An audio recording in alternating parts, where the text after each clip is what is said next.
মানে দুদিন ধরেও এতটাই ব্যস্ত ছিল যে একটা ফোনও করতে পারেনি, মেসেজও করতে পারেনি, তোমার করা মেসেজ দেখতেও পারেনি। আর তুমি সেটা মেনে নিচ্ছ যে ও সত্যি টানা দুদিন এতটাই ব্যস্ত ছিল। কি মিষ্টি তুমি, তাই না? আসলে তুমিও সত্যিটা জানো, তুমি শুধু মেনে নিচ্ছ। তা একটা কবিতা তোমার জন্য, তুমি কাকে শোনাবে তোমার ব্যাপার। যে ব্যস্ত থাকা অনেকখানি রোগের মতো, একটু হলেই ভীষণভাবে ছড়িয়ে পড়ে।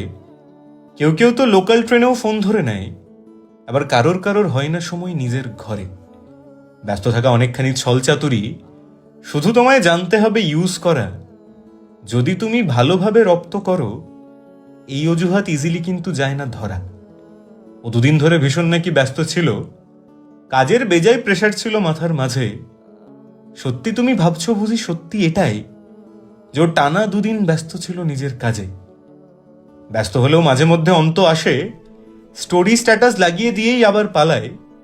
কিন্তু দুদিন ধরে ব্যস্ত থাকার নিয়মটা বেশ অ্যাপ্লিকেবল হচ্ছে শুধু তোমার বেলায়।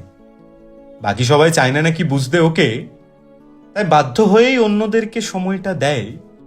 তুমি তো ওর প্রথম থেকেই সবটা বোঝো, তাই তোমার থেকে এড়িয়ে যাওয়ার সুযোগটা নেয়।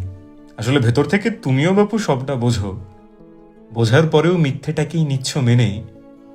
কারণ কিছু কিছু মিথ্যে নাকি বাঁচিয়ে রাখে, আর সব ভেঙে যায় হঠাৎ করে সবটা জেনে। তাহলে কিছু কিছু সত্যি না আমরা জানতে চাই না, বুঝতে চাই না। কারণ সত্যিটা একবার বুঝে গেলে তুমিও জানো আর কিছু বেঁচে থাকবে না। তাই তুমি মিথ্যেটা নিয়ে সুখে থাকতে চাও, যে একদিন ঠিক ব্যস্তও থাকবে না আর আমার সময় দেবে। সত্যি কি সেটা হয়?